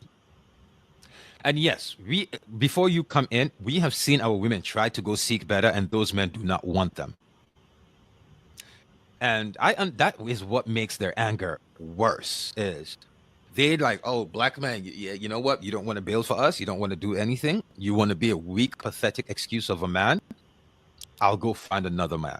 And they went, and those men were like, oh, no, we don't want you. Get out of here, negress. So her. And you're just angry and bro, first, are you talking about what you identifying this as anti-black male content? Let us know if you do, because that'll be interesting, because it'll be interesting to know how your brain computer interprets this information. Very important. Just because I might be misreading certain things, but maybe it's about something else. But is this content here negative anti-black male content? That's very important. Her anger is, we have shown her she's not worth building for. And if it is, maybe that this is where the campaign strategy comes in, where the way I communicate personally when I go into things, where you don't use derogatory terms, you don't use horrible kind of terms or even harsh tones, but you just highlight that from a collective standpoint, we are lost and underachieving. I don't know. Maybe I'm wrong. Maybe I'm wrong. And she goes to those men, and those men are like, yeah, no, we don't want you. So you can understand their anger. And I guess one of my biggest angers right now is the fact that I'm saying this, and this video is going to come out. I'm going to post it. And black women who hate black men. I'm talking about the Crystalline Karazins, the, what's it called? The Cynthia G's. They're going to take this. They're going to run with it. They're going to use it to crucify us. But we need to be crucified. We absolutely need to be crucified. Because, I got one. Y'all remember a few years ago on Twitter where this lady, black woman, child of a black woman and a white man. God damn it, my cat, I locked him in the red room and he's trying to come out, so please forgive the noise. This was back in a few years ago. There was a black woman who's a biracial daughter of a white man and a black woman. Posted a video, an image of a man that she finally gave a chance after like 3 years of him being in the friend zone. A lot of black men came through. They were like, yo, don't do that. Don't ever be that guy from the friend zone. So they clowned him. And her response to black men clowning him was calling us bullet bag. She created that term, bullet bag. And that term has caused so much problems in the black community. But I guess, excuse me, let me go see about this cat. So while he looked at his cat, he mentioned Cynthia G and some others. These are ladies who are very harsh towards black men. I don't agree with their deliveries or what they're saying, but it does seem like they seem to be at the very end of their term. That's what they're doing. As what's it? Synergies. Yeah. So, and this is what I'm saying about these kind of like there's half will be swirler communities, and the other half would be I'm fed up of black men and maybe divestment. These kind of things. Now, rather than what a lot of black people do is, and this is why they look at the terms that's been said and those kind of stuff. Rather than getting angry, thinking, what is motivating black women to do this? But more importantly, a lot of the women who are doing these content, if you follow them 12, 6, 10 years ago, a lot of them were like pro-black and anti-dominant society kind of content. And something happened where there was a big shifting. But anyway, he's back from his cat thing. So I'm sorry for that. Yeah, so back to the subject at hand. that bullet bag conversation, right? It hurts so deep, but with the recent killing of Marcellus Williams, I sat down and I thought about it. That was the most apt name she could have called us. That was the most, like, we understand. You have gangsters, you have the game, you have Quavo, you have all these rappers, all these fake wannabes, all these boozy, all these big ass gangsters who claim to be gangsters, who claim to have bodies. The only thing you know how to do is hurt other black men. Once another race of men come, all we know how to be are bullet bags. Oh, 2 nights ago, the FBI arrested 2 white men for giving out bomb instructions. It's not going to make the news, but there are a group of white people planning. Once Trump wins, they intend to start a race war. The only reason these men are confident and comfortable enough doing this is because they know us black men are so pathetic, so weak that we have no response. We cannot do anything. And look at, again, Africa, an entire continent, not a single African country controls its own fate. Except for the Sahel Alliance recently, Burkina Faso, Mali, and Niger that recently had coup. Besides the Sahel Alliance, not a single African country controls its fate. An entire continent of over 2 billion people are answering to less than 200 men, white men. And then we expect African women to respect us. How? I'm Nigerian, and you go online and it's like, Nigerian men, we want to act like we're the shit, right? Till you go to Nigeria. I know saying this right now, South Africans are going to come out. You know what? If you're a South African man, you're not part of this conversation. When we talk about African men, South African men, you're not even, if black men are not worthy of being men, you're not even human. Like in your own country, the Boers, the white people are 7% of the country, and they are literally feeding you to their pigs. They're killing you on their farms and feeding you to their pigs. So South African men, do not even come in here. Don't comment. When we're talking about black men, you're not part of this conversation. South African men and women, you're property. You are property of the white boa. So don't even, because I said something about Nigerians about to come, get the hell out of here. Don't even start before I call a boa to turn you into pig food. Shut the hell up. I hate South Africans. I said what the hell I said. If there's any black people in this world, I don't know if he's doing funny jokes or like hyperbole, but this is kind of the strong tones he kind of goes down. I want to see black liberation for every black person except South Africans. I want to see black liberation for every black peoples in this world except South Africans. I want South Africans to not just remain where they are. I hate them so much that I don't understand where this where this is going. I don't know where he's going with this. Once again, I came across his page because I think he said this and another thing, but he also then started. There's 2 other things I heard him say. What was the other thing he said? One was his response to how young girls died in a flood. I thought it was very extreme, very just random extreme. Now I don't know if the brother goes through something where things trigger him. Like and when I used to go Speaker's Corner, there was a few people who they would like, when something would trigger them, they would go overkill, like overkill. And you're thinking, you're saying a lot in a short amount of time. I know this brother's being sincere, but this is an interesting, because I haven't seen this video, but he's going off for one. I want apartheid to come back, and I will actively support apartheid. I will do my part. If apartheid ever comes up, I will do my part to support it. Cape independence, I don't want Cape independence because that is cutting South Africa into smaller parts. No, the Boa deserves the entire country. That's his country. They call them Boalandia. That is the land of their ancestors. So, you know what? I've got a feeling, I think this guy, I saw him have an argument with African Americans as well as maybe South Africans. And I think when he gets in an argument, he really, and this is the kind of discipline that we have to train ourselves with. I mean, I don't know, he can explain himself more, and maybe he can explain what he's doing, but it does seem ever so slightly random in correlation what he's saying to now just go completely off and say, yeah, you know, I'm so displeased with how South African men behave. I want you to remain in captivity or in poverty or whatever. But once again, there's probably bits of the story I'm missing. But back to the subject at hand, Nigerians. We have this whole Nigerians are the shit. Which big up Russell TV, Match Fit, Kusha TV, Qatari, Dominic Foster, of course, and Nixie, and Ads Chronicles.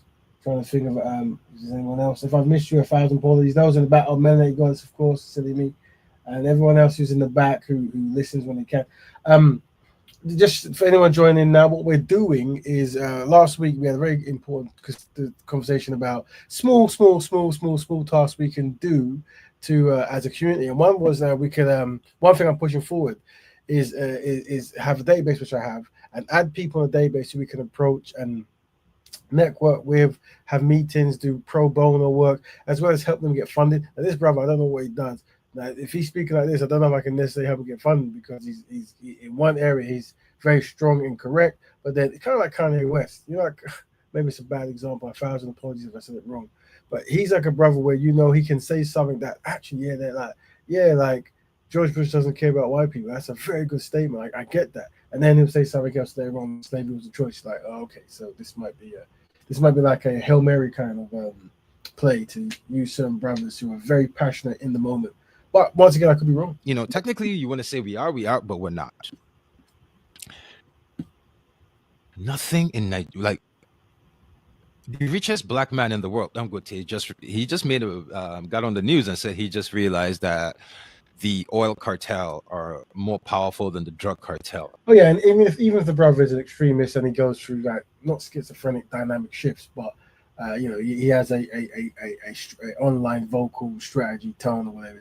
He's always welcome, and like I said, I've spoken to the most extreme of every single group the world will ever know. So you know, at the end of the day, he's trying to find common ground with people who love black people, and then try to maybe reason with them on strategy they can do, and maybe how to best communicate in public. I mean, you know, people have what they want to say, but sometimes strategy is a good idea. But we'll see. Like no shit. How many people do drugs? Almost everybody in the world drives a car. But I don't know. And then to make matters worse, look at the type of people that we have. I might have missed it, but let me check his page, because he actually was going to have a show I wanted to join. Like, I don't think it was this one. It might have been about black women and something. And let me see if I can find what you said. Okay. Have in the black community that we look at as leaders. Like, we have no one, and that I made a video that went viral talking about Mormonism. Actually, I just did a video with a lady, an attorney, and that will be my next episode. I'll be posting this as my first episode. I just wanted to say it out that black men were weak, we're pathetic, we're useless, we ain't shit, we don't control anything, we don't have anything, our women don't respect us, nobody respects us, we don't even respect us. Somebody needs to say it. Somebody needs to say this. Black men, we need to stand up. We are the most fractured group of men in the world. So sad. One of us just got killed yesterday because they know there's absolutely nothing we can do about it. All right, I found it. Right, so let me give you a link. So his next podcast coming up, and I guess a lot of you will be interested in this as well, right? The title is "Why Do Black Activists Pick White Partners?" Another topic I'm very interested in. Right, and he's got that scheduled for the 12th of July, which is tomorrow. That's tomorrow. So I'm going to put the link in there. Maybe I'll jump on there. Maybe you guys should jump on there. We can give a comment where it is. But yeah, he's doing that tomorrow. I'm looking at his live feed. Let me read some of the stuff he's got. He's got "Why Are Black Men Afraid of Power?" That came 3 days ago. What would it take for black men to say enough? And then I think that he's only done 3 on the YouTube. I think he comes from a different platform. Now his numbers are the same as ours, very low numbers, very few people listen. But he goes kind of viral because I guess because he says strong things on TikTok and Instagram. But on this unless this platform's connected somewhere else, I don't know. But the numbers he's got on YouTube, you know, he's not like some kind of guy who you want me to get hold of him. If he's connected to his YouTube, then we can say that, bro. You know, we can jump on. If only 100, if 1,000 people are listening, there's space for us to talk to him, and he will see messages. So it'll be interesting. Yeah, but let me carry on. He does need to find back. Yeah. They know that. See, that governor would have never done that shit if it were Venezuelans. See, the part is that we're so buck broken, they know we cannot even form organizations to seek outside help.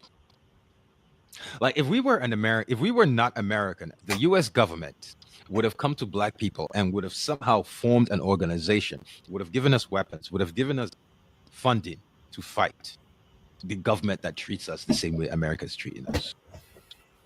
But being that we're in America, no one cares. Everyone's afraid of America, and black men are too weak. Think about this. Election time is coming up. Up until this point, not a single candidate has sat down to talk to to have a platform or anything for black people. No one has come out and said, look, you're at the bottom of American society. This is what I will do to help you to fix situation. Not one person has said that because we don't deserve it. Now I'm gonna stop this brother there because he's going live in is it 2 hours? It can't be 2 hours. No. When you say is it American time or something? Let me check. Hold on. Is it American time? If it's 2 hours, then I'm gonna miss that show. You're right. He's going he's going live in 2 hours. So obviously it's American time, right? So 2 hours now, that would be like 12 o'clock. Not 12, sorry. In the UK, that would be what, 2 o'clock? Nah, mate. I might miss that one. We'll see, because he's right. Good eyes, that. Very good eyes, that. I missed that. If I was to try to go live and jump on, I don't know if he does. I have no idea if he does jump on panels. But if he did, I'll probably be half asleep. Yeah, timing, in it. We'll see, because I've actually got something to do early tomorrow as well. But for black people, we do what we have to do. But yeah, I'm gonna stop. He's a very important brother, but I'm gonna stop what he's saying. Yeah, but you know, his food for thought thing is saying, but also there's an extreme swinging. That's the thing. Sometimes you say extreme things to the left, extreme things to the right. They might miss extreme things in the middle you're saying. But our sister gave us a video that we're gonna watch now as well. This is the Chinese view of black men. It's only 3 minutes and it's in Chinese, but there's a translation. So let's have a sneak peek when I'm with this. Chinese man work. I'll read for you. Chinese man working in Africa, telling his honest opinion about African men as workmen, leaders, producers, and providers. Let me get rid of this thing as well. Hold on. All right, there we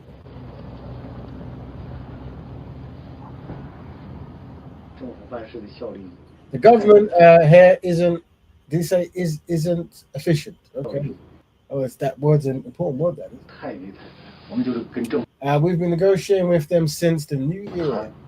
This is a Chinese man, I'm assuming. Half a year of talking without any results. There's a picture of a brother there, and I suspect he's looking at the Asian man.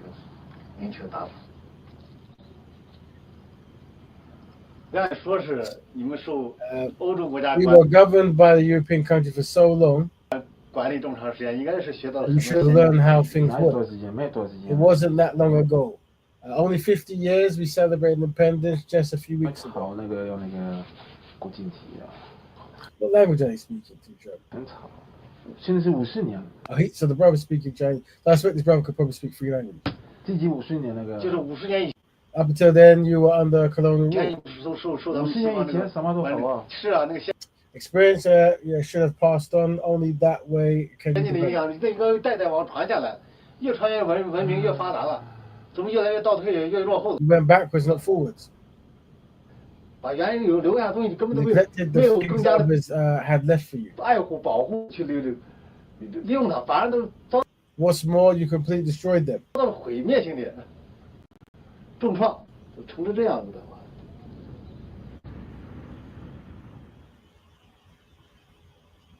So this is an Asian man with a black woman wife?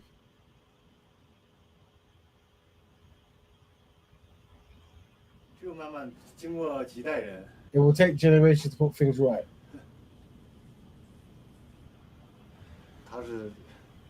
If you have money, I drink all night. No matter if I'm broke in the morning, I drink water.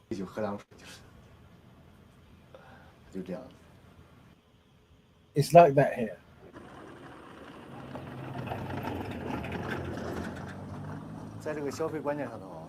With regards to money, we Chinese differ from the Congolese. So they're in Congo. Who learned from the Belgians. Money or not, they spend it, no stress. On payday, they throw it away. I haven't met any Belgians before.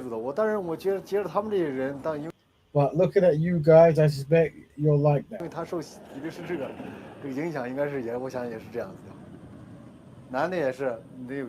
On payday, the men go crazy. 2 days later, they come out for a loan of money. And they don't hold their drink that well. They just like drinking.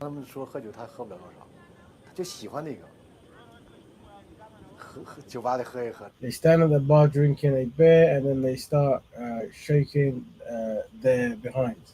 I think it's too much dance about it.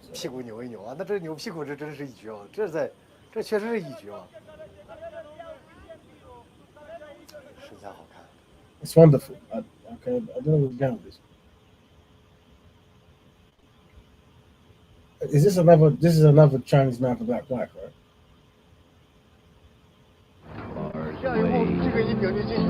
Look it here. Find me a big piece. I asked you to find a big piece. When a black guy drives a truck, he does a lot of damage. Like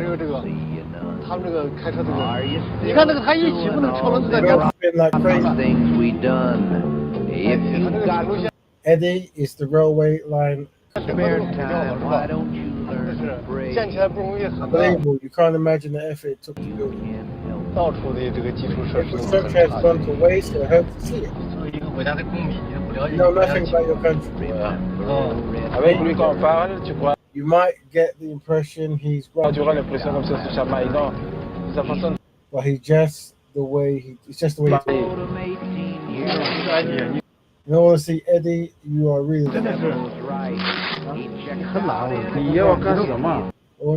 I'm just saying. Look at me struggling. You're standing there doing. This video is a Chinese opinion of Africa. A black person. And I don't know who made the video, but there seems to be a lot of clips of. Are they showing Chinese men with black women? I don't know what they're doing, but you know. Okay. I guess this is in Congo, or maybe it's in Africa as a whole. I don't know. Right. So this is the sister. Someone I forgot who gave, is it Nixie? His sister, right?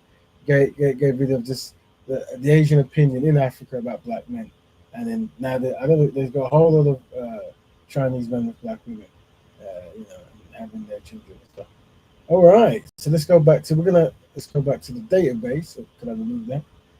So interesting to hear other people's opinions, even though interesting where it comes from. But yeah, so what I was saying, this brother's show is going to start in 2 hours, so I might catch it. I don't know. I'm going to look at the time and see if I might do something for 2 hours, but then I might not. I don't know. Make it stop, please. Yeah, I'm going to stop it. Yeah, it looks like some kind of like abuse porn or something, really.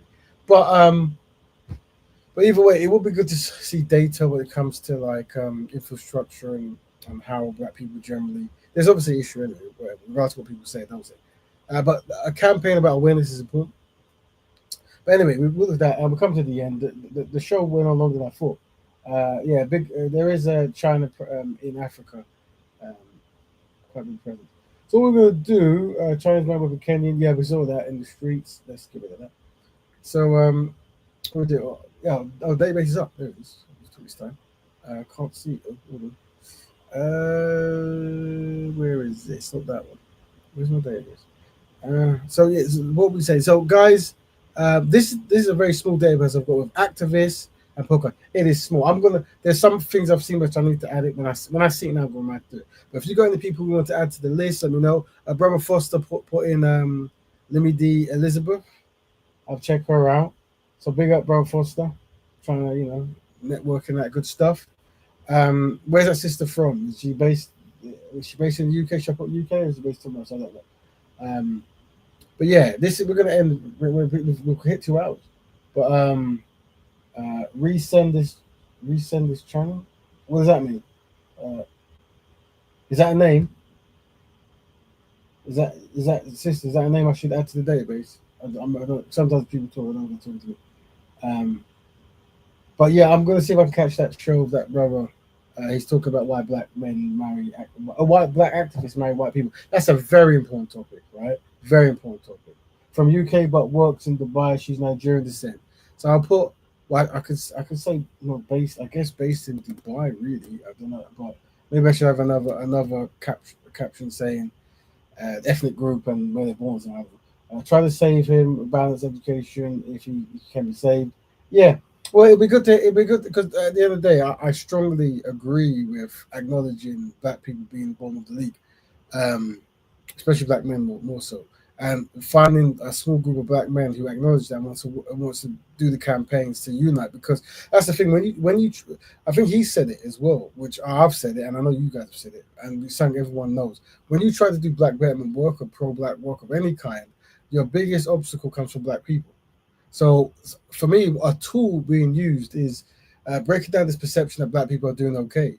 Because when we acknowledge black people not doing okay, then everything I say has strength in the word. So if I'm promoting black love, they go, oh, I get it because black people are lost. Oh, I get it because black people have no friends. Oh, I get it because we're low in economics. So, oh, I know because this connection is connected to blah, blah, blah, blah, blah, blah, blah, blah. But entering the room saying we're bottom of the league is very important. Because if we're not bottom of the league, then why even care? And that's the picture trying to paint. Why do you even care? Like, what's the difference? It's a big difference. It's because we're lost. So it's very important. So we can support. Yeah. But I don't know if the show, if he does people jumping on show, but let's see what we can do. But family, we have hit that 2 hour mark almost. So if there's any other names I should put on, let's see. Save balance education. We'll try to stay up. Shakira most definitely. Cool. He needs a balance negative. Yeah. I think there are some. I come across in the speaker's corner where someone will be so offended by someone or a group that they just become hyperbolist and they just go extra. They're like, oh yeah, I want to see you completely destroyed, and when you're destroyed, I can sleep good at night. Matter of fact, you being destroyed is what I look for. They just go off on one. They really, really become poets. And I like to think, or not like to think, that that's maybe where the brother is going with some of his statements. But I could be wrong. He could just have some nutrients. I don't know. But we'll see what's happening. But family, we're gonna go. But for everyone who practices black betterment, know you're important. For everyone who doesn't, know you are loved. And don't forget, when you see someone, greet them to black betterment. Say black betterment to all black betterment. And we're gonna go now. I'm gonna actually maybe get some rest because maybe I might be up in 2 hours. I don't know. I've given the link there. Post the link, babe. Is this the link for the brothers show? Hold on, let me put it in the thing. If that's what you're talking about, let me post it again. Here's the link. See if you can click this link and copy it. There you go. Sorry about it. Yeah, there's the link. This is the link for the show. It's starting to now. I'm telling you, I'm not promising because I've been running around. I've literally went jogging for 2 hours. I say 2 hours. It's more like 40 minutes really. But the walking made it 2 hours. But yeah, and in the sun, you try doing that. Vitamin D overload. But yeah. So I might just collapse any minute. But I'm gonna try to jump up for the thing. Good, it works. Excellent. If I'm up there, you guys can easily go and set alarm. Maybe I should do that. But then I'm hoping this guy and the kind of guy who doesn't. People they put 2 hours, but they're in bed themselves. Like they don't. Like if this show when we say it starts at 10, it starts at 10. Yeah. Nah, man. Listen. That's another thing. Jogging is you can't make keeping healthy a non-black thing.